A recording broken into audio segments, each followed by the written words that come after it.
Hi, everybody, and welcome back to the Comics Lair for our discussion of Season 1 of the CW series Superman and Lois.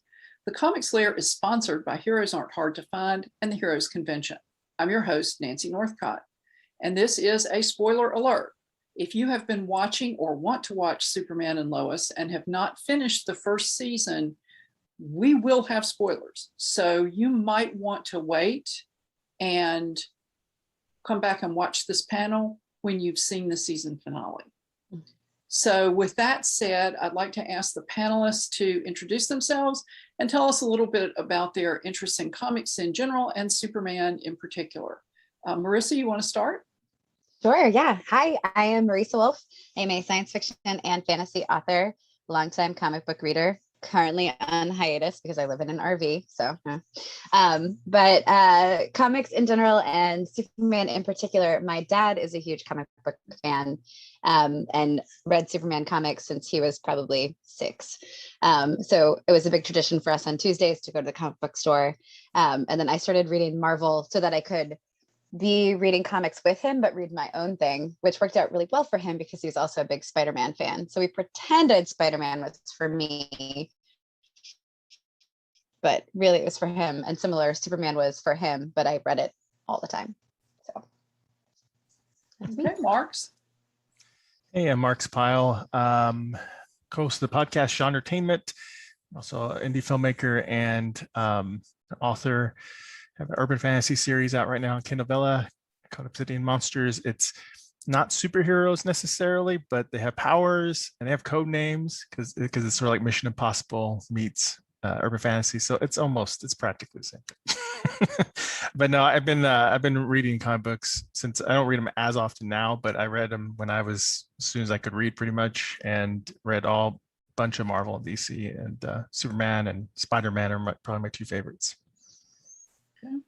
Well, you know, the CW Superman and Lois show is a spinoff from the CW Supergirl, which is actually a little unusual because the original comic book character, Supergirl, spun off from Superman in Action Comics. So let's start with that first appearance of Tyler Heckland as Superman on Supergirl. What did you think of his portrayal of Superman and Clark Kent? Marx, what do you think? Oh, he's great. So I used to watch Teen Wolf, which he was on, Tyler was, and I remember seeing him talk at a convention, and he was clean shaven and he had glasses on. I'm like, he looks like Clark Kent. He should be playing Superman. So, so I was very excited when I saw he got cast. Yeah, I think he does a great job. I really like the Superman, both how he portrays him and how he's written. I think it really captures the classic feel of Superman really well. As kind of rather than just focusing on trying to do a dark angle on him, I like that they kind of this uplifting angle with him. And then it's interesting to see him trying to be a father too, because we haven't seen much of that at all. So yeah. Marisa? Yeah, I also watched Teen Wolf. So I was definitely in the doubtful nerd. I hadn't seen him in real life. So when I heard he was cast as Superman, I was like, okay, we'll see how this goes. I thought he was great in Teen Wolf, but I didn't buy it. And then as soon as I saw him, I was like, okay, I buy it. Like, he was so great as both Clark Kent and Superman. He didn't quite do the Christopher Reeves like entire change of posture situation, but he still sold the difference between the two of them. And then also like you were saying, Marx, like that inherent goodness is so clear. And I love it. I love him in Superman and Lois. I loved him in Supergirl. I was really sad when his arc was done on the show, and I was like, I hope he comes back ASAP. I thought he made the whole show better. Well, that undisputable news source Twitter implies that he's going to be in the finale. So I guess we'll see. Be nice. It'll be interesting because she hasn't been referenced at all in the show. Yeah. One of the things I like about Tyler Heckland's portrayal is that he has a little bit of that diffidence that was in the Reeve version. Yeah. But he's not doing Reeve doing Clark Kent. It's his own version of Clark Kent. And yet it sort of got a little bit of that nod to Christopher Reeve in it when he talks to people on the phone, like Perry White, originally in the Supergirl program, not so much in this. So What did you think of Clark's relationship with Cara, or Cara, I guess we should say? Yeah. I mean, I liked it. I have a lot of feelings about the Supergirl show at this particular time. But at that time when he came on, I was very fond of it. And I really liked their dynamic. I liked the cousin time she got here. He was all grown up. And so she really looked up to him, but still like felt like an equal to him. She didn't feel like she was his kid sister from Krypton, you know. And I really enjoyed it. I thought they brought out a really nice side of each other. Yeah, I agree. I think they had a good dynamic. It'd be really easy to get tempted to overshadow, like have Supergirl overshadow him because it's her show, or even vice versa, because you think it's Superman, he's got to be way better. And I think they did a great job kind of balancing it out. And he can kind of mentor her at times, but she also was, still an equal. And I think that they really played it balanced well. It's a shame that she hasn't been on Superman and Lois. What I liked about it was that same feeling of equality. I mean, I'm one of these who always flinches a little when a TV show or a movie deviates from comic book canon. And so for her to have been older than he was and to have essentially been sidetracked on her way here, so she arrives after he's all grown up. At first I was like, yeah, really?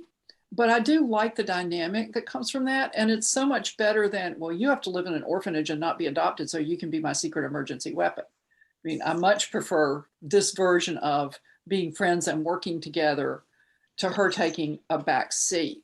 And I don't know, maybe that might have happened had there been a Superman show going at the time that they introduced Supergirl. Mm-hmm.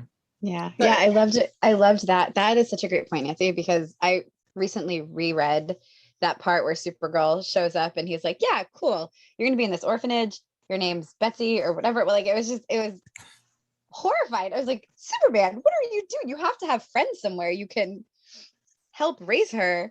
Like surely Mom and Pa Kent know somebody in Smallville who can take in a cute orphan. Come on. So that he found his friends who were already working with the DEO, right? Like I thought that was much more in character. And much better for Supergirl. So yeah. I liked that a lot more. Gave her sister too. That they don't do that in comic books, did they? Originally? Yeah, so. No. Yeah, agreed. Living parents are not a big thing in comic books either. True. As a rule. The Danvers were kind of an exception when they adopted Cara, but by that time, Jonathan and Martha had gone poof in comic book reality because they were old, like elderly, when they adopted Clark in the first place. And so some of the changes kind of give you more room to play with when you've got a family dynamic. Yeah. Well, and speaking of families, how did you feel when you heard what this adaptation with the CW was going to be? Mark, thoughts? I was cautiously optimistic because it could go either way, really, maybe. But I am glad they did this because it gives us a chapter of Superman's life that we haven't seen before in live action. So I think if you just had them, it could turn into Lois and Clark really easy, right? If it's just them in the same dynamics, even if they're married. And I think by having kids, especially two kids, and one has maybe powers or does have powers, but we'll see how much, and the other one maybe doesn't. It's a whole different dynamic, and it gives us something fresh to look at that we haven't seen with Superman before. And all the other twists, they did a twist on everything, right? They did a twist on how John Henry was. They did a twist on Morgan Edge. There was they played with our expectations a little bit, and I think that was really, really clever. Yeah. I will admit I was again a doubting nerd. I was like, no, because so I love the CW shows until I don't. And so I was nervous when I heard about it that it was going to be like Riverdale, Smallville, and it was going to be all the teen drama and the Gossip Girl of it all. Which, to be clear, I liked Teen Wolf. I liked Gossip Girl for a while there, and I liked Riverdale for a little while too. So I liked the teen drama, but I didn't want Superman to be the teen drama. And and then after the first episode, I was in that cautiously optimistic crowd. And I think probably by the second one, but certainly by the third one, I was like, oh, they're doing such a great job of balancing this. Like there is some of the teen drama, but it is very much made to be teen drama. It's not the entire thing. It's not teenagers solving murder mysteries. Like they were appropriately involved in all the things they were involved in. I really liked how they did it. And I love seeing Clark and Lois as parents. And I love watching their dynamic, exactly like you said, Marx, that it's fresh, it's a different thing. And just watching as they navigate that. And as I think this show probably does one of the best jobs of shows that I'm watching right now of balancing the different strengths they bring to the table and not minimizing either Superman's Supermanness or Lois's awesomeness. Like they're both allowed to shine in different ways and partner in a really honestly beautiful way. So well, I'm actually coming at it from a little bit different angle from you all, because I also was cautiously optimistic. I mean, I wasn't sure about this back to Smallville thing. And then when Smallville was a dying town, I mean, I know that there are towns in that situation all across this country, but it seemed really gloomy. And I have a very low tolerance for teen angst. And so when the first episodes were so heavy on the teen angst, I was thinking, you know, I really like Clark. I really like Lois. The actors are all okay, but I just don't know if I can do teen angst. Because that was my initial problem with Smallville, was that it was lots of teen angst because they were all in high school. And it's sort of like, I did that in my life. I don't really want to go back and explore it with characters. Yeah. But then when I saw the direction it was going and the kind of, I don't want to move to Smallville, I'm going to throw a fit stuff kind of went away, I was much happier with it and felt much better about it. The one thing I will gripe about that's a continuing issue for me is people in rural America own lamps. Their houses are not always dark. You know, Okay, you should fair. be able to see people when they're sitting inside. The country has light bulbs? Crazy.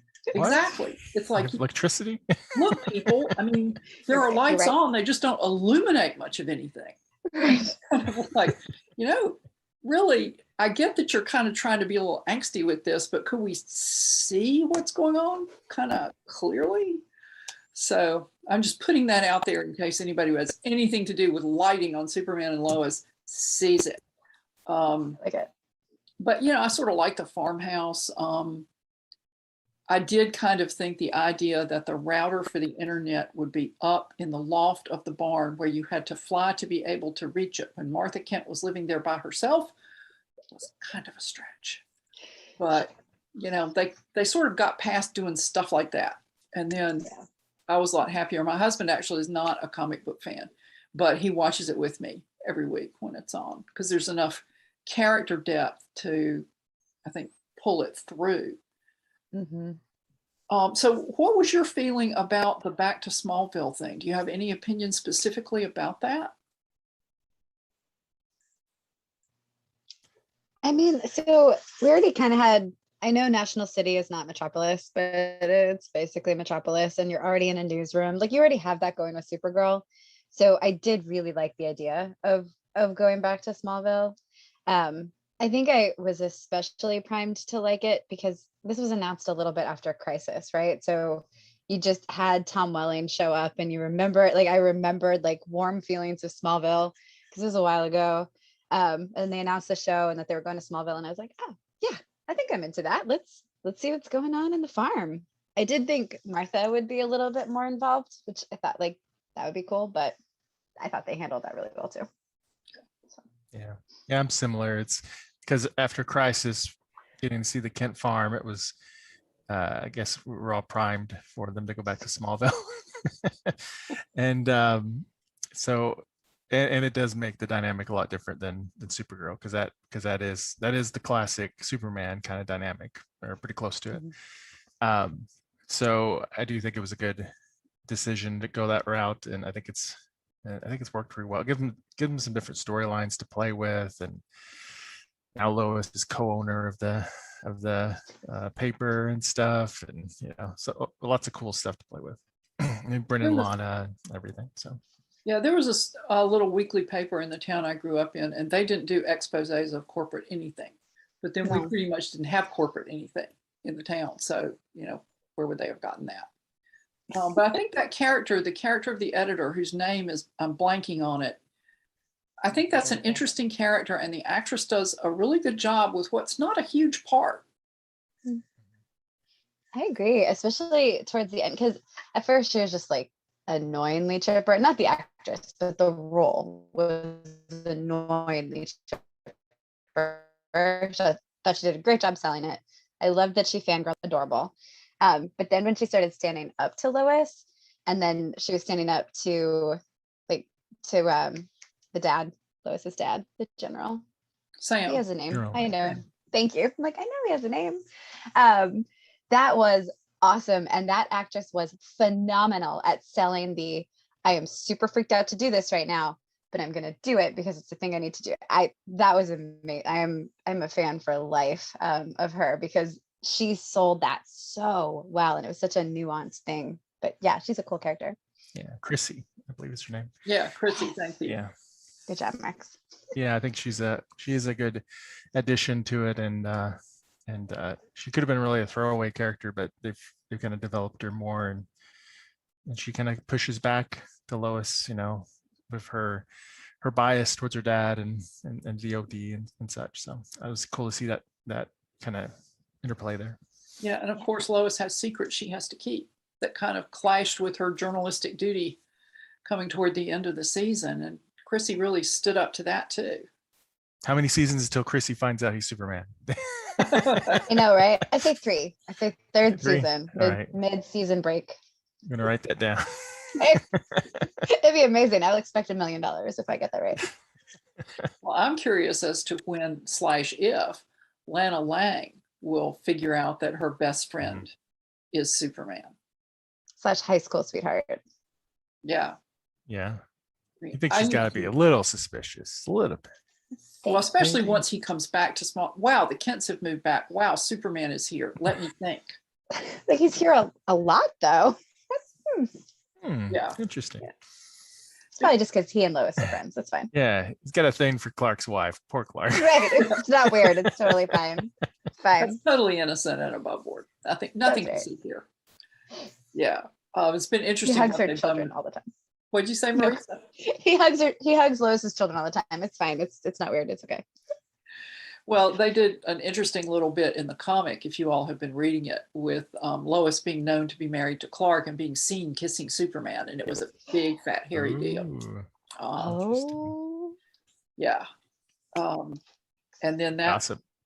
yeah, that was one of the things that led up to Clark announcing his identity to the world. Which was I mean, that is interesting. No, I'm behind on that. So that's cool. yeah, it's Scandalous. do what? Oh, I said scandalous. Yeah, it was a little. But speaking of Lana Lang, she had an interesting arc this season. She started out, I'm gonna help Morgan Edge, and I'm gonna try to help people who have bank troubles. And I'm sorry, I can't give you a mortgage on your farm because Martha Kent already used all the equity to help everybody in town.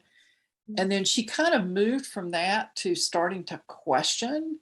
And then she becomes Lara Lorvan, Clark's mother, to solve the Kryptonian problem. And I'm sort of hoping that they will follow up some on that next season, because that would be a big deal to have someone else's consciousness superimposed in your head and to have to do something scientific that you could never do. I really hope they go somewhere with it. That would be cool. Like if she starts fixing things or just like having engineering idea. I mean, genuinely, like it's like subtle at first. It's like, oh yeah, don't worry, I fixed the fridge and it's fine. Everyone's like, what? It's operating 220% better now. You can now refrigerate the entire block. You're welcome. Yeah. Yeah. What did you all think of Lana and her family, of that dynamic and the way that went in this season? Yeah, I think it was a good choice, especially for the Kent kids to have that interaction. And then having the father get possessed, or whatever the proper term is. And that whole family dynamic, and then the town turning on them. It had some great subplots going on.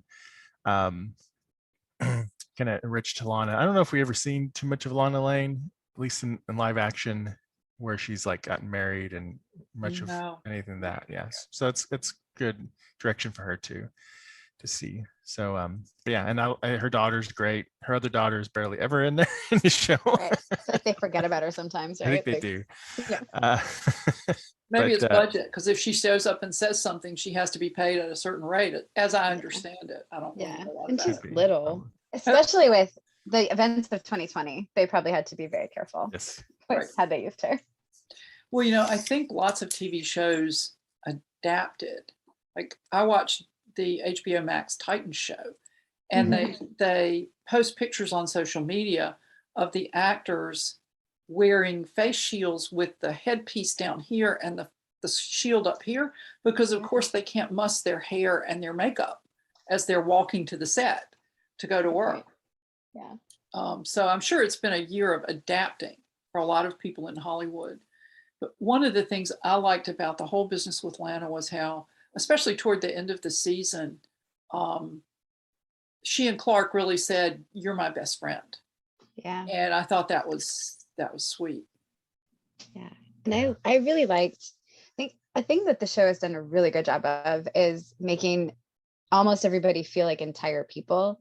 So her husband starts off, you're like, oh, he's just going to be a jerk, and he's going to be jealous of Clark, and he's going to be like a roadblock to their friendship and whatever.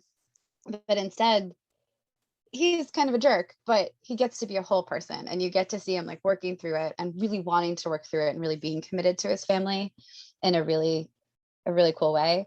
And then it also set up for Lana and Lois to be friends, which if you would, I don't think you get to see that enough, of just like random women becoming really good friends and then like working together. When they were the Nancy Drew sisters there for a little bit towards the end, it was delightful. And Lana still was very much like, I have to protect my family, I have to think about my family. And so like watching that dynamic between her and her husband of their different ways to approach taking care of their family was really cool. Well, and it's not something you see a lot in the comics either, is women's friendships. The Birds of Prey comic book did it really well. And there have been a few nice moments between Carol Danvers and Monica Rambeau, a few. But it's not something that really gets focused on, I think. Yeah.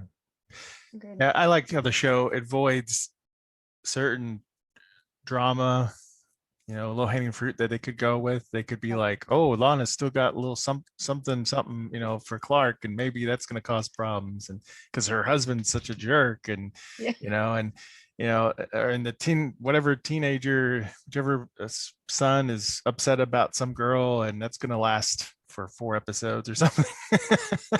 Right. I'm in the friend zone. No, it's great. So I'm glad they avoided a lot of that and moved forward. And like you said, both of you said, I think these characters are they're a lot more 3-dimensional than your typical superhero show characters. I think it's great. Well, and I think Elizabeth Tulloch has done a really good job of the hard-driven, award-winning reporter who changed her whole life because it would be better for her family, and still found a way to do what she was really good at. I mean, sometimes it's like, Lois, please do not go into that mine. Please not do that. But then she goes and does it anyway because she's Lois Lane. She is who she is. Yeah. So wild. I saw Elizabeth Tulloch on Grimm, and she was probably my least favorite. Like I did not enjoy Juliet. Right? Was that her name? No. That sounds right. Right. Well. And then she became somebody else. Juliet, and then she was Eve, I think. Yeah, I did not enjoy that. So it turns out, though, I didn't enjoy her character arc, not the actress, because she is a powerhouse. I mean, I agree. Like this, she's potentially my favorite Lois, which if you had asked me last year, I would have been like, no, I don't know that I'm going to enjoy this because doubting nerd. But she is so great. And yes, you're right. There are times I'm like, don't do it. Don't go into the haunted house. But you're Lois Lane. Of course you're going to the mine. Of course you're going to work with John Henry. Of course you're going to do these things because you're Lois Lane.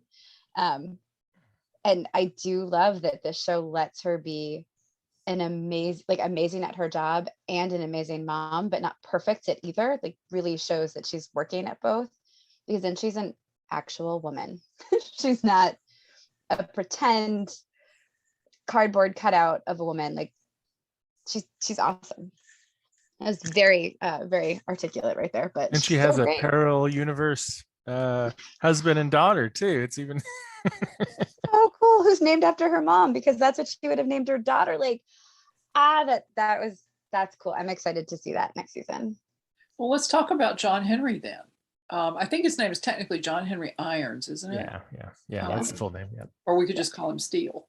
But when he first came on, I thought maybe he was Lex Luthor because he had the suit and he had the gadgets. And I mean, for me, that was kind of a nice red herring. What did you all think about it? Oh yeah, I think it was great. It really was a good mislead for us. And I think it was a great way to introduce that character that was radically different than how he was introduced in the comic books when Superman died. Yeah, I thought that was a really brilliant way to introduce him. Got us to where we didn't know. We thought his motivations were one thing, then we learned it's totally something else. And that opened up another can of worms because there's this parallel universe, and Superman turned evil, and is that going to happen here? And he's married to Lois, so there's complications. So yeah, I thought that was really clever on their part. So yeah, when that episode ended and the suit called him Captain Luthor, my husband and I looked at each other like, oh my God, it's going to be alternate universe Luthor, because you've got it, right? Like John Cryer is such a great Luthor. You can't, how are you going to bring somebody else in? But I was like, okay, cool. Yeah, Crisis said no more other Earths, but Stargirl exists, so it's fine. There's plenty of other Earths still. And then, yeah, that he was John Henry. Like I genuinely gasped, and I maybe cheered a little bit with the hammer because apparently that's what Avengers has done to me. But like when the hammer came out, I was like, it's Steel, like it's amazing. So I thought they did a really nice job, and I like that he's sticking around. Like that was an awesome enemies to allies. It was just an awesome way to do that trope, and it was great. And I'm excited. I hope they are going to stay around. I don't know if they're going to the spinoff, but no, they're staying around, right? The daughter is a regular for next season. I haven't checked the cast list. I don't know. Sure, yeah. At least for a little while, I'm sure. Yeah, at least for one episode. They set up at least more than one. Yeah.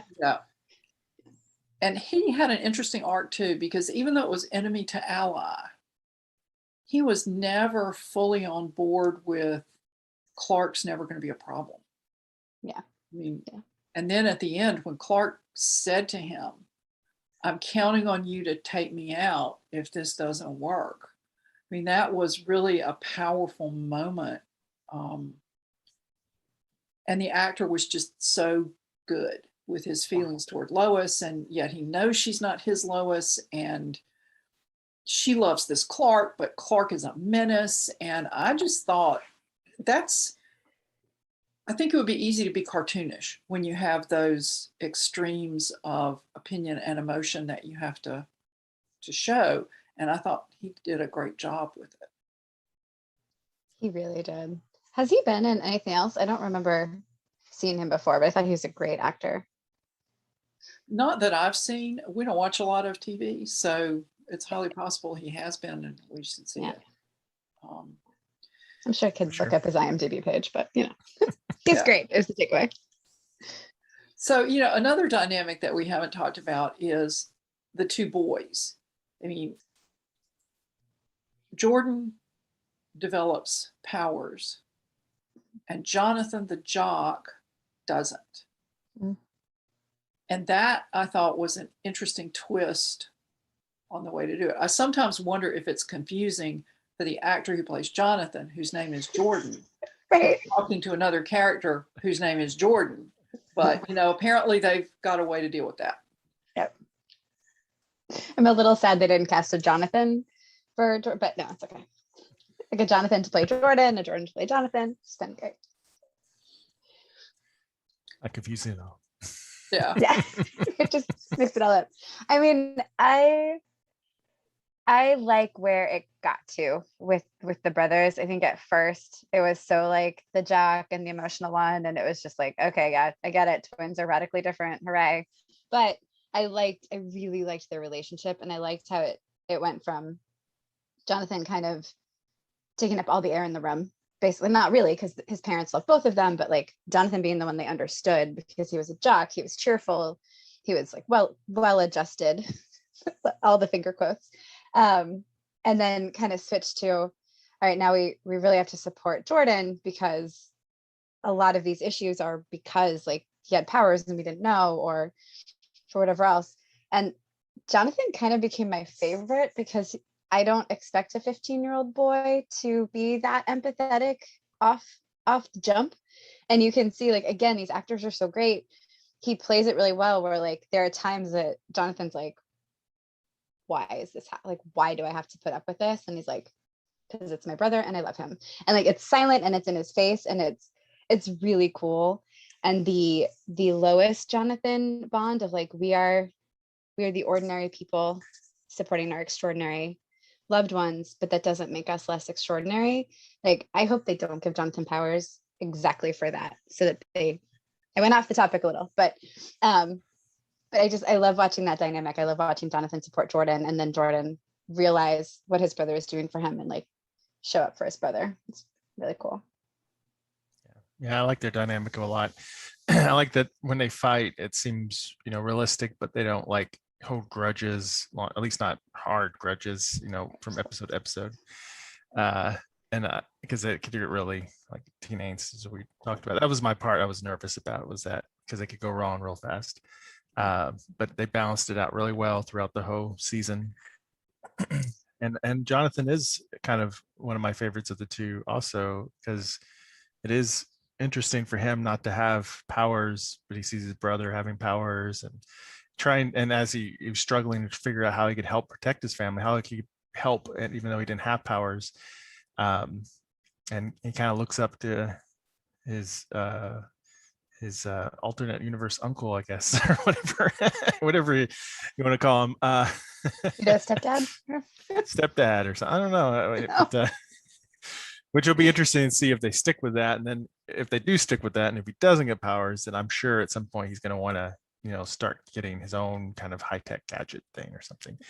There, in the comic books, they have this dynamic, or they had it at least with Jonathan, Damian, and such. And I just wonder if they're tempted to play with something like that without having that Batman history involved. Yeah, we could do a whole panel on Jonathan and Damian and aging up Jonathan. People have a lot to say about that. But I thought one of the interesting things about the dynamic between the brothers, and I was glad that they didn't let it just drag on, was when they arrived in Smallville and Jonathan couldn't get a place on the football team. He'd been the starting quarterback in Metropolis. And then here comes his kid brother, because he's got these powers, and he becomes the star of the football team. Mm-hmm. And so they had to deal with that reversal. And in a way, it's hard enough to lose something that's really important to you. It's something else to lose it to someone who's really close to you and has not shown any interest in it before. And all of a sudden, your brother has what's always been your thing. Mm-hmm. Yeah, that could have turned him into an evil supervillain in some other show. Right? But that too would have been low-hanging fruit. And we've talked about how they really avoided picking the low-hanging fruit with a lot of these things. It could have become the new sports master. Oh God. Although I know we're not talking about Stargirl, but I find Sports Master delightful over on Stargirl. Mm-hmm. Unrelated at this moment, but well, that's all right. Really cool. It's really cool in Young Justice too. This is the Comics Lair. We can talk about whatever. All the cross comics. Yeah. Even despite all of this, the show ultimately hinges on Tyler Heckland and Elizabeth Tulloch's relationship. And I thought that the episode where they did the backstory of how Clark and Lois met and fell in love was really interesting. And I'd like to know what you all thought about it. Yeah, I Do thought you it want was to go great. next? Yeah. Yeah. I mean, they played snippets of that in the very first episode, which I thought was a great decision. But yeah, I think that was great. It was a great way to show us, because we never really saw this version of them, really how that whole relationship grew. We just kind of know what happened. So it was nice to see how that grew, and it gave us a little bit more, I don't know, just gave us a richer layer about their relationship and those characters. And it called back some classic, elements of the characters that I thought was really well done. So, and I always love the hope. My mom made the suit for me thing. So good. Thanks. My mom made it. So cute. Yeah, you wouldn't see that on Man of Steel movie or something. You wouldn't say that. This is disappointing. No, I agree. Oh man, that scene, Lois in full reporter glory, was delightful.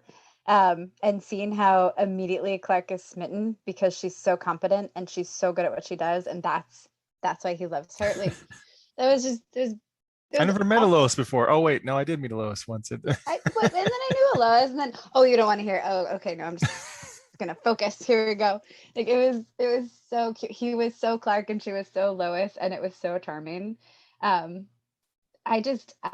love their I think you're exactly right, Nancy. Like the show centers on that relationship, and I believe that relationship. And every time they roll something out, like that flashback to show how it happened, or the miscarriage that Lois still carries, like everything, and how he supports her in that, like, whew, just it's powerful. Like I believe in it when I watch them together, and they're super delightful. I really like them.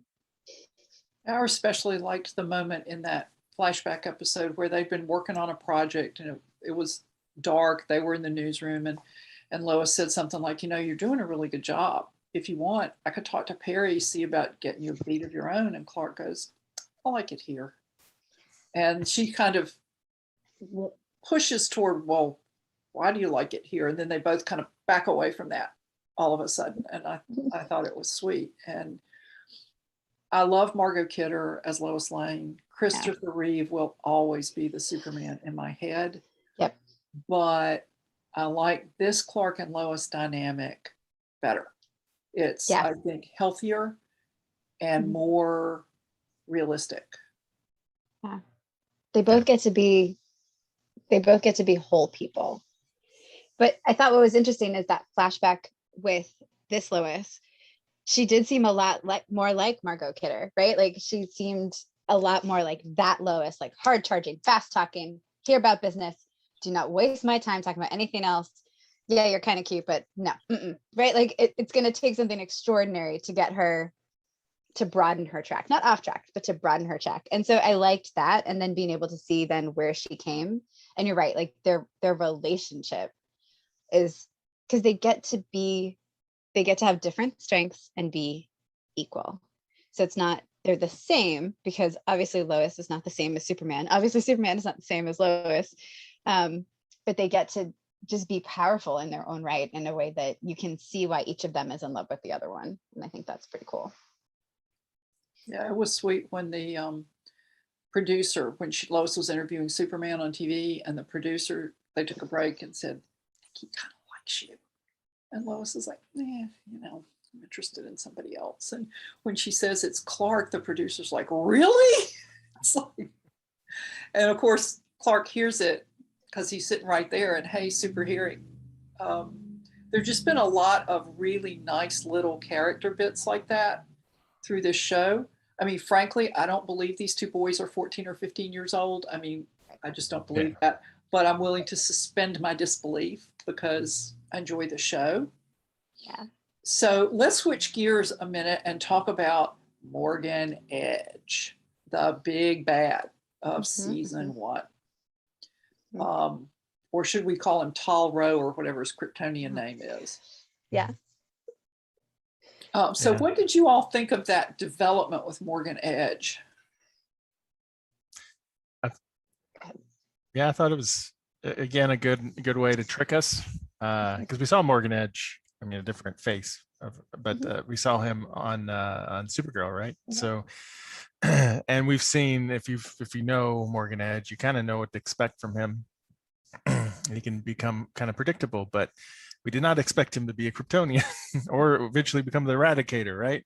So, so yeah, I liked that character. I think by making him half brother to Clark, that adds another layer of depth that Morgan Edge never has had, the character. And I think it was a great way, because what they kind of did in this season is they kind of took elements of Death of Superman without having the death of Superman, but introduce a lot of those characters. And I think that was a brilliant way, because we've never seen those characters in live action. Well, not much. I guess Steel had his own movie and stuff, but we don't talk about that movie. But I think it was a great way to completely surprise us with what we expected from Morgan Edge, just like what we expected from a Captain Luthor who must be from an alternate Earth. And I think that was great. It just the episode we're just talking about, the flashback episode. That's another way. You're watching it, you don't know what's going on, and you just think, I guess we're doing a flashback episode, and then you realize it's there is actually it's a virtual reality thing that the bad guys are getting all this information on him and stuff, and that was another way to throw us off balance. So it's been great about that. Yeah, that was a great point. And I think, did we know that that's how they had babies in Krypton? Like was that always a thing? Because I remember it from the Krypton show that didn't last very long, but I don't remember really knowing feeling that maybe started with John Byrne, but I'm not sure that's right. I could be wrong about that. Because I that's interesting. Yeah, because I didn't remember it from the comics, which doesn't mean anything. But I do remember it from that very short-lived but pretty solid Krypton show. And so I was like, oh, is this a way to tie in to Krypton with Superman's grandfather? Because they talk a lot about how babies are made on Krypton on that show. And it is like that. You just take the genetic material and a baby's going to grow. And then when you're ready, we'll birth it. But like, this is how we match genetic lines. So I was like, oh, that's actually a really interesting callback. Like, we are tying all of this together. That's really cool. I went back and forth on you're my brother. Like, this is how obviously brothers would act to each other. Secretly, I wanted you to be my brother this whole time. Like, okay, well then why didn't you reach out earlier? Like, that doesn't check out. Like, you actually just waited to take over Smallville.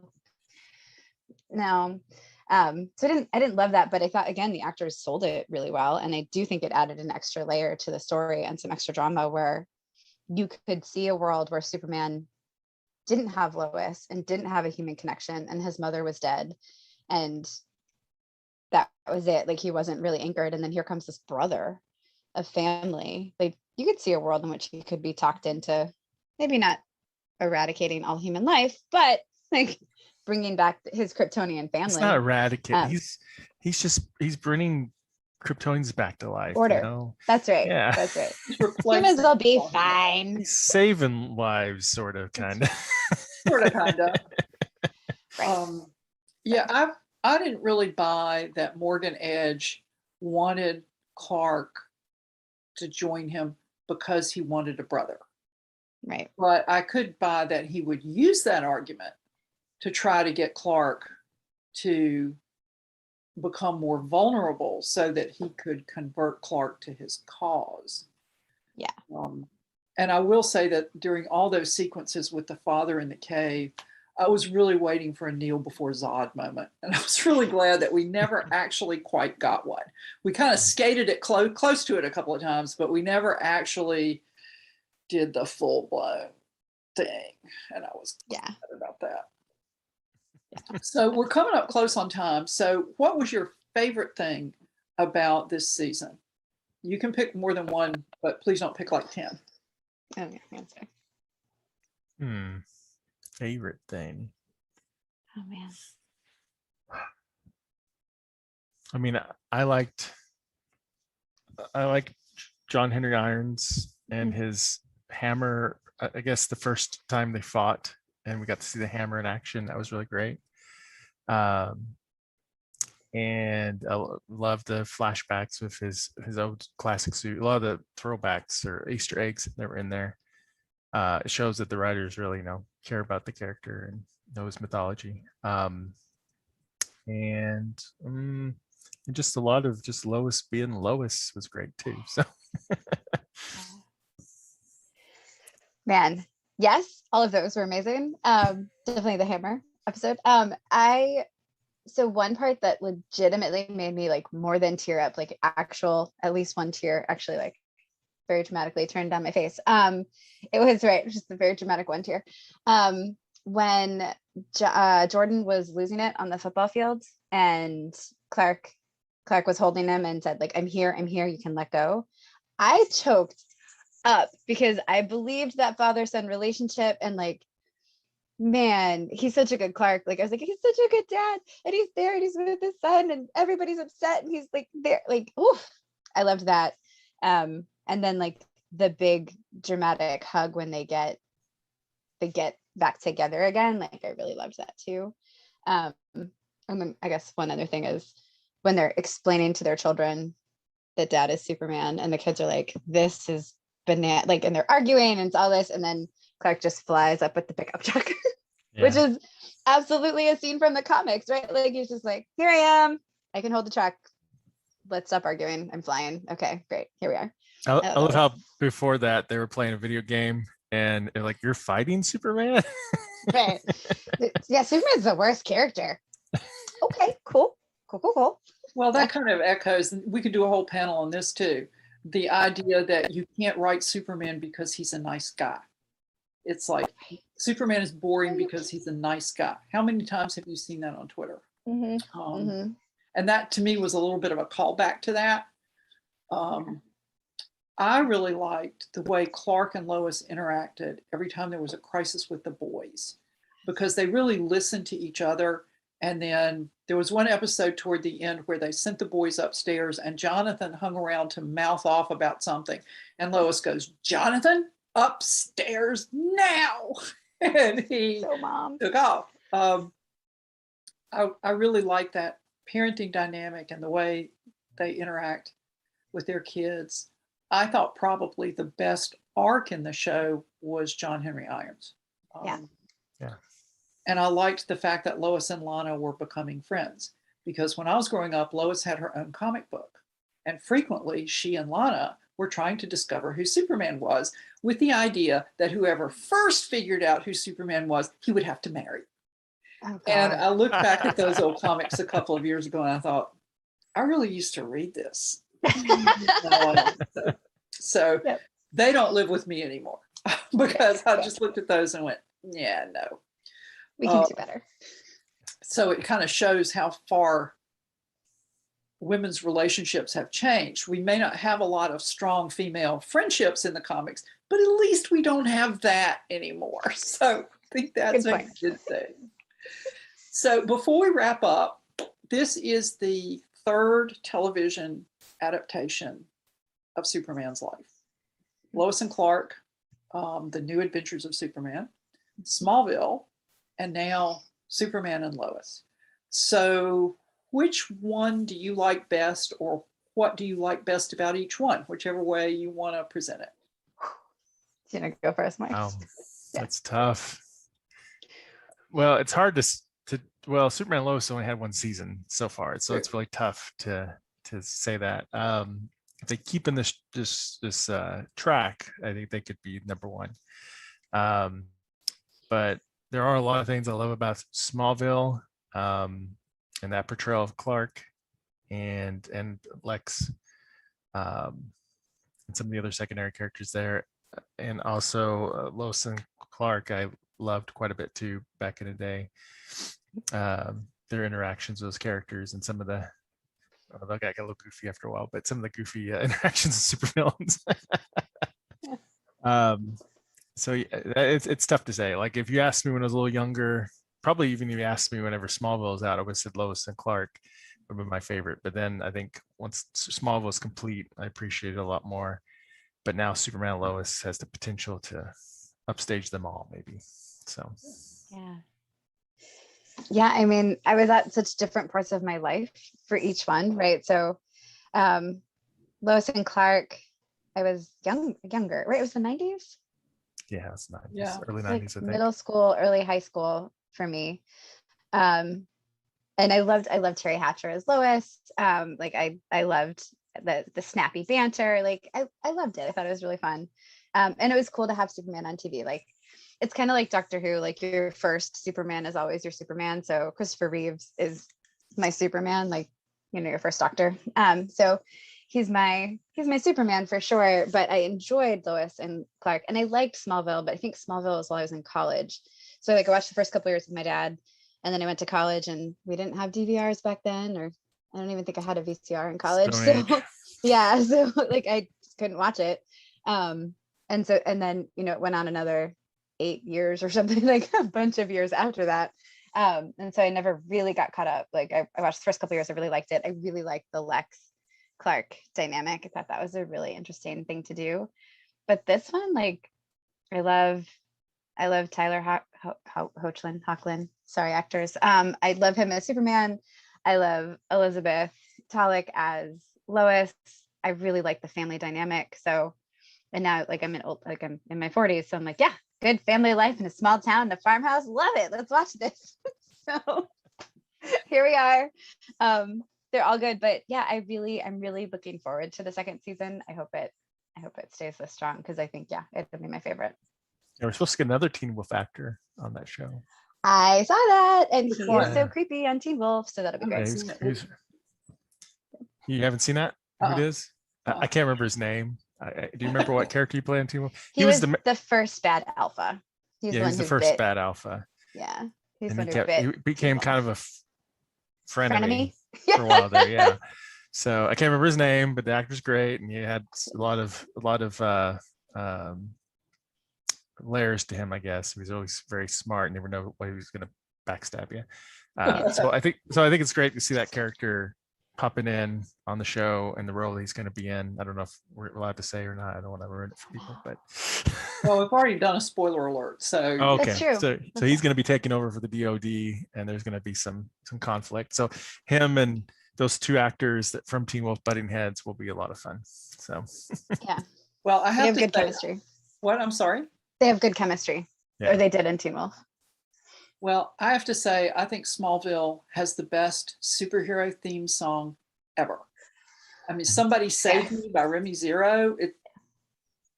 It's right up there with John Williams.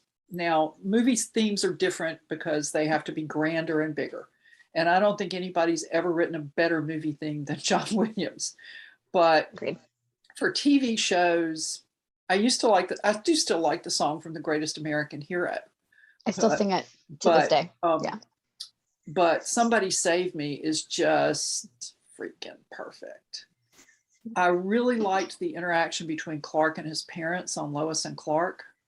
Mhm. I love the actors and the way that they treated Clark's character, Eddie Jones, and I think maybe Kay Callan as Martha. But they were so good with him. And then you got a different version of Jonathan and Martha with John Schneider and Annette O'Toole on Smallville. And I love that too. And I really liked Erica Durance as Lois. Mm-hmm. But there was a moment, it was the end of one of the seasons of Lois and Clark. And if anybody, I'm not worrying about spoilers on that, because if you haven't watched it, Come on. you're really behind it. But at the end of the season, they're out in the rain and Clark proposes to Lois. And she kind of smiles. And then she takes his glasses off and says, "Who's asking, Clark or Superman?" And I thought that was such a great TV moment. For me, Superman has to be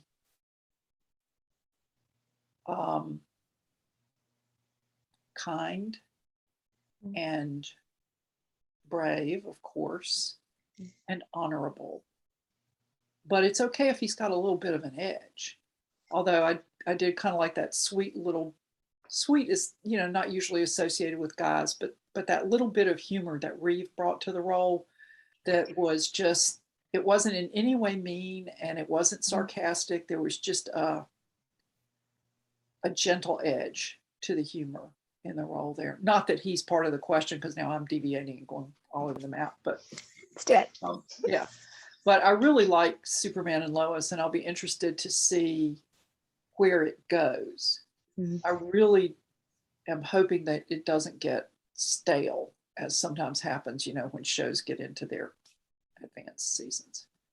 Yeah. So anybody have anything you want to add before we wind up? Excited for season 2. Yeah, me too. Maybe we'll get Zod again. Right. His mind's wandering around out there. Yeah, I don't know. Just bouncing around.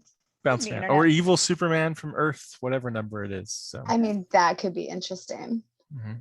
That could be. Okay, so why don't you all tell everybody where they can find you, any releases you'd like to highlight, and please do give us your websites. Marisa? Yeah. www.marisawolf.net or .com. I'm fancy about both. You can see all the books and the different podcasts and cool stuff I do there. And December 17th, the third of our Cat Sassin novels are coming out. Those are part of the Four Horsemen universe with Chris Kennedy Publishing. My co-author, Casey Ezel, and I have written several books about the galaxy's premier assassins who just happen to look like cats, so that we can jokingly call them cat assassins outside of the books. And that trilogy wraps up this December. Nice. Yep, you can find me over at marxpyle.com, on Twitter at Mr. Marx. And I have a Kindle Villa series out right now, Obsidian Monsters. There's I had to take a brief hiatus, but there's 10 episodes up right now, and then new episodes are starting up, should be next week. And that's it. It's urban fantasy meets like Mission Impossible, espionage, super spy stuff, lots of action and different kinds of characters.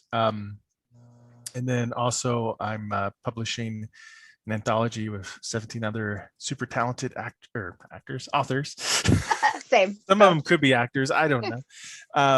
That is called Dragons of a Different Tale, 17 different dragon tales, and short stories in this anthology, different dragons, but big spins on dragons. Like we have dragons in Victorian London, Wild West, in space, all sorts of stuff. So I'm excited about that. That's November 29th, and that comes out. And you can find me at nancynorthcott.com or on Twitter, where I'm at Nancy Northcott, and probably spend a lot more time than is good for me. My last release was historical fantasy, the second volume in a trilogy, and it's called The Steel Rose, and it's set in the 100 days between Napoleon's escape from Elba and the Battle of Waterloo. And then switching hats, I will have a release out by the time you see this called Mr. Never Again. And it's a story that is a romantic suspense novella, and it winds up on Guy Fawkes Day, which, for those of you who don't know, is the night people in England, or maybe the entire UK, celebrate Guy Fawkes's failure to blow up the Houses of Parliament in 16-something, and they have a big bonfire and they stand around it and eat and drink. And I think that's a custom we should adopt here for one evening a year. So anyway, thank you to both of my guests for joining me for this panel, and thank you to everyone who's watching it. Thank you as well to our sponsors, Heroes Aren't Hard to Find and Heroes Convention. For more information about them, you can visit www.heroesonline.com.